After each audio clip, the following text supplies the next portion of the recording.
She said, "If you loved me, you'd give me your banking passwords." After 3 months of dating, I said, "You're right, I don't love you enough." Then I broke up with her. The chaos started the next day. Original post: I, 31 male, met Jessica, 29, at a friend's barbecue last summer. She was charming, funny, worked in real estate. The chemistry was instant. First date was coffee that turned into dinner. Second date was mini golf, where she accidentally lost every ball and made me buy 3 extra sets. Should have been a red flag, but she was cute about it.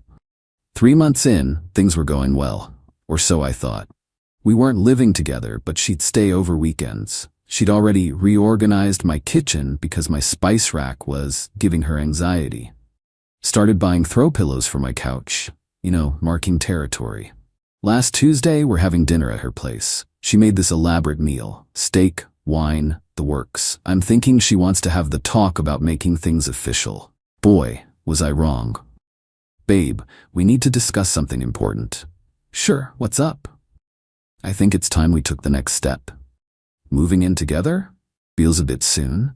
"No, silly. Sharing banking passwords." I literally choked on my wine. "I'm sorry, what?" "If we're serious about each other, we shouldn't have secrets. I'll give you mine, you give me yours. Total transparency."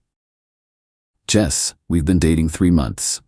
So, when you know, you know. Unless you don't trust me." "It's not about trust, it's about boundaries, and it's exactly about trust. If you loved me, really loved me, you'd want to share everything." The manipulation was so obvious, I almost laughed. Nobody who actually loves someone asks for their banking passwords after 3 months. My ex gave me his after 2 months. How'd that work out? That's not the point. The point is he trusted me. "Jess, I'm not giving you my banking passwords." Her whole demeanor changed. The sweet girlfriend mask slipped. "Then you don't love me." "You're right." "What?" "You're right. I don't love you enough to give you access to my financial accounts after knowing you for 90 days. I don't love you enough to ignore massive red flags. I don't love you enough to pretend this is normal." Are you breaking up with me?" "Yeah, I am." She went from shock to rage in about 2 seconds. "You're seriously ending this over passwords? You're pathetic." "I'm ending this because you think emotional manipulation is acceptable 3 months in. What's next? Join accounts at 6 months? My social security number as an anniversary gift? Get out." "Gladly." I left. Blocked her number in the parking lot. Figured that was the end of it. I was so wrong. Update 1. The next day. Woke up Wednesday morning to 67 missed calls from unknown numbers. My Instagram had 45 DM requests. My Facebook, which I barely use, had 23 message requests. All from Jessica's friends, family, and some random numbers. The messages ranged from, "You're a piece of trash," "Jessica is crying her eyes out," "What kind of man dumps a woman over trust?" "You'll die alone," "Small duck energy." But here's where it gets interesting. My buddy Derek texts me, "Dude, why is your ex telling everyone you've been stealing from her?" What? Turns out Jessica posted on social media that I'd been financially abusing her throughout our relationship. According to her version, I made her pay for everything. I borrowed $3,000 and never paid it back. I had access to her accounts and drained them. I dumped her when she confronted me. Complete fantasy. We'd always split bills. If anything, I paid more because she'd conveniently forget her wallet. I didn't respond to any of it, just screenshotted everything. But then she escalated. Got a call from my credit card company about suspicious activity. Someone had tried to apply for 3 new cards in my name. Failed because they didn't have my SSN, just my name and address. Guess who knew my home address? Called the credit bureaus, put a freeze on everything. Then I got curious, did some digging. Jessica's ex, the one who trusted her with his passwords? Found him on LinkedIn, sent him a message. "Hey, weird question. Did you date Jessica Martinez? Having some issues after a breakup." He called me within an hour. Run far. She cleaned out my savings account. Took me 6 months to get it back. Had to sue her. She's done this to at least 3 guys I know of. 3 guys. This wasn't about love or trust. This was her mo. Update 2. The legal threats. Thursday morning, I get an official-looking email from law offices of Richardson and Associates. Jessica was threatening to sue me for emotional damages, defamation, the $3,000 I supposedly owed her, breach of verbal contract. The last one killed me. Apparently, by dating her, I'd entered into a verbal contract to share my life with her, which included financial transparency. I forwarded it to my cousin, who's a paralegal. She laughed so hard she nearly fell off her chair. The law firm didn't exist. The email domain was registered 2 days ago. Jessica had created a fake law firm to threaten me. But then Friday happened. I get to work and my manager pulls me aside. "Manager, we received a concerning call about you." My stomach dropped. "Manager, someone named Jessica called claiming you've been embezzling company funds." Me, "What?" "She said she had proof you were using company credit cards for personal expenses, even gave specific transaction numbers." Me, "Tom, I don't even have a company credit card." "I know, that's why I'm telling you instead of HR." But she was very convincing. Even knew internal protocol terminology. Turns out Jessica had been doing research on my company. She'd called pretending to be from accounting to get information, then called back with her accusations. She'd studied our corporate structure enough to sound legitimate. Tom had my back, but he had to report it to HR anyway. Now I had an inquiry on my record, even though it was baseless. That's when I decided to go nuclear. Update 3. The investigation. I hired a private investigator. Cost me $500, but worth every penny. What he found was insane. Jessica had a pattern. Meet guy with stable job, love bomb them for 2 to 3 months, get financial access, clean them out or attempt to. When it fails, destroy their reputation. Move on to next target. She had 7 restraining orders against her from exes across 3 states. She'd been arrested twice for identity theft, but charges were dropped both times. Victims probably just wanted her gone. She'd been evicted from 4 apartments for non-payment after her schemes failed. The PI also found her real social media accounts. She used aliases for dating, full of posts about manifesting abundance and attracting wealth and boss babe life. Her most recent post from the day after I dumped her: "When one door closes, the universe opens a mansion. Watch this space, queens." But the real kicker? She was already on dating apps with a new profile. The bio read, "Successful real estate investor looking for someone who values transparency and trust." Real estate investor. She was a part-time staging consultant who lived in a studio apartment. Armed with this info, I did 3 things. 1. Filed a police report for attempted identity theft. 2. Sent a cease and desist through an actual lawyer. 3. Created a folder with all evidence in case she escalated. She escalated. Update 4. The smear campaign. Saturday morning, Jessica went full scorched earth. Created a website, an actual website, called Date Safely LA, where she posted my photo, name, and a complete fabrication about how I was a financial predator who targets successful women. She wrote a 2,000-word fiction about our relationship. According to her version, I pursued her aggressively. We met at a mutual friend's barbecue. I pressured her to move fast. She's the one who said "I love you" on date 5. I manipulated her into paying for everything. I have receipts showing otherwise. I stole her grandmother's jewelry. We never even went to her apartment together. I have a history of fraud. I'm a procurement analyst with 0 record. She SEO optimized it. My name started auto-completing to that site on Google. My lawyer sent an immediate cease and desist for defamation. Her response? She added a page called Legal Intimidation Tactics of Abusers. Then she made a crucial mistake.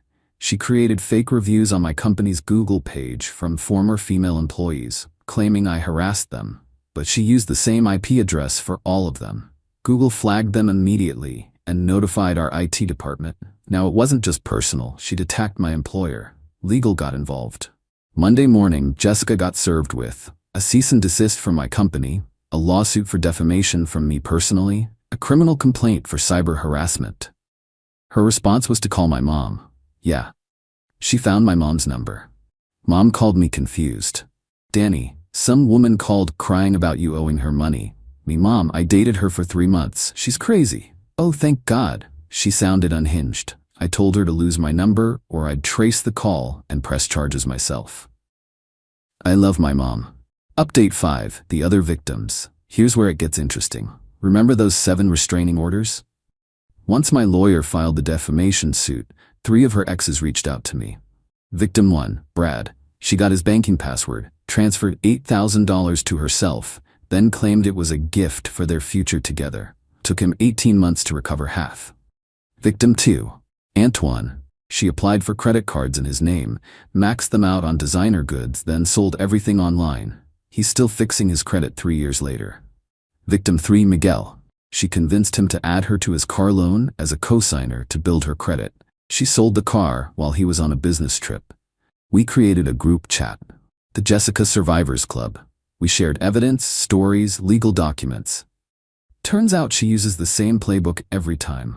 Love bombing phase, financial transparency manipulation, the ask for passwords access. When denied, scorched earth. When given access, theft, then ghosting. Brad had saved everything from their relationship, including texts where Jessica literally outlined her plan to a friend. Jessica, this one's got a trust fund. Give me 3 months. Friend, girl, you're wild. It's not stealing if they give you access willingly. That text became Exhibit A in my defamation case. Update 6, the courtroom. The hearing for the restraining order was Tuesday. Jessica showed up in a conservative outfit, trying to look like a victim. She'd even hired a real lawyer this time, probably with money from her latest target. Her lawyer argued I was harassing her by filing complaints. The judge asked for evidence of harassment. Jessica, he's turned everyone against me. How? He's telling people lies about me. What lies specifically? That I asked for his banking passwords. Did you? That's not the point. It's exactly the point. Did you ask for his banking information? Couples share things? After 3 months, Jessica's lawyer tried to redirect, but the judge had seen the evidence, the website she created, the fake reviews, the attempted identity theft. Then my lawyer played the recording. Oh yeah, I forgot to mention. In my state, single-party consent for recording. I'd recorded our entire breakup conversation. The courtroom heard Jessica say, if you loved me, you'd give me your passwords. My ex gave me his after 2 months. Then, you're pathetic. You'll regret this. I'll make sure everyone knows what kind of man you are. The judge's face was priceless. Restraining order, granted. Her countersuit, dismissed. Her lawyer, visibly embarrassed. But Jessica wasn't done. Outside the courthouse, she started live streaming on Instagram. This is what happens when you trust men. They manipulate the system. He's probably paying off the judge. I'm the victim here. Her lawyer literally walked away mid-rant. Update 7, the aftermath. It's been 3 weeks since the court hearing. Here's where everyone stands. Jessica moved to Nevada, according to Brad, who has a PI watching her. Already on dating apps, they're claiming to be a crypto investor recovering from domestic abuse. Her website about me got taken down after legal threats from my company. She's now focused on her next victim.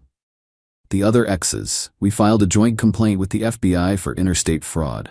Probably won't go anywhere, but it's on record now. My job. HR closed the investigation with no findings. My manager bought me a beer and said, next time, maybe date someone normal? Fair point, Tom. My credit, still frozen, but safe. No successful attempts since the initial try. My dating life, taking a break. My trust issues have trust issues now. The best part, last week, Jessica texted me from a new number. I forgive you for everything. We could have been great together, your loss. I didn't respond, just added it to the evidence folder. Then yesterday, plot twist, I get a DM on Instagram from a guy named Nathan. Hey, this is weird, but are you the guy who dated Jessica Martinez?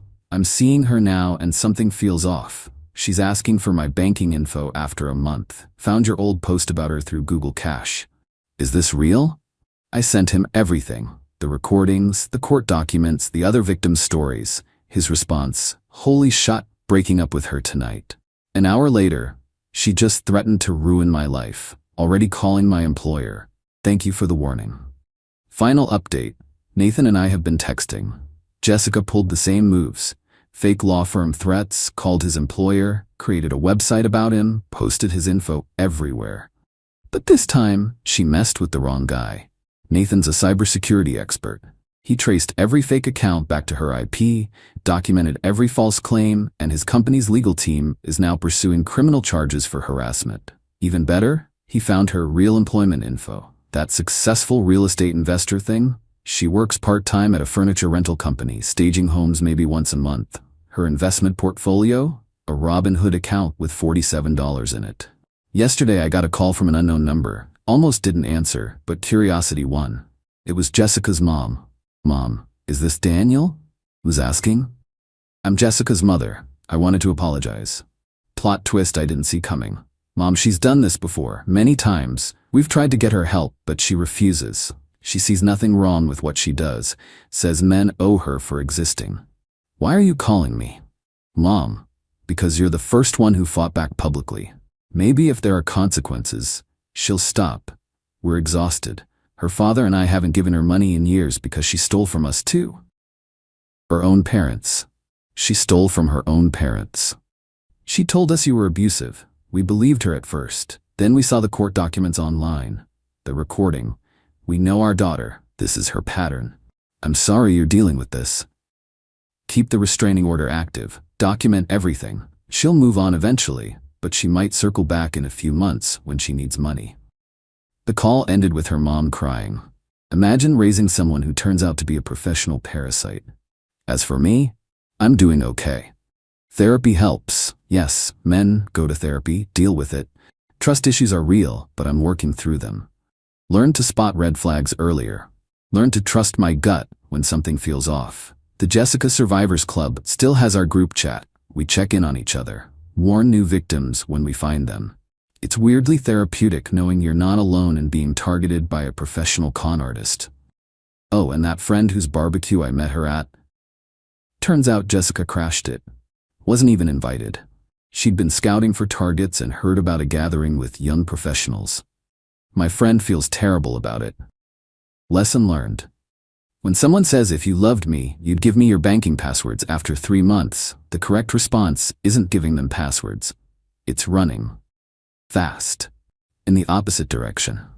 Some people see relationships as partnerships. Others see them as business opportunities. Jessica saw them as bank heists with extra steps. Good riddance. P.S. To anyone reading this who's being pressured to share financial info early in a relationship, it's not normal. It's not trust. It's not love. It's a scam. Run. P.P.S. Jessica, if you're reading this, and I know you cyberstalk all your exes, Nathan's company is building a federal case. Might want to lawyer up for real this time. Also, your mom says hi.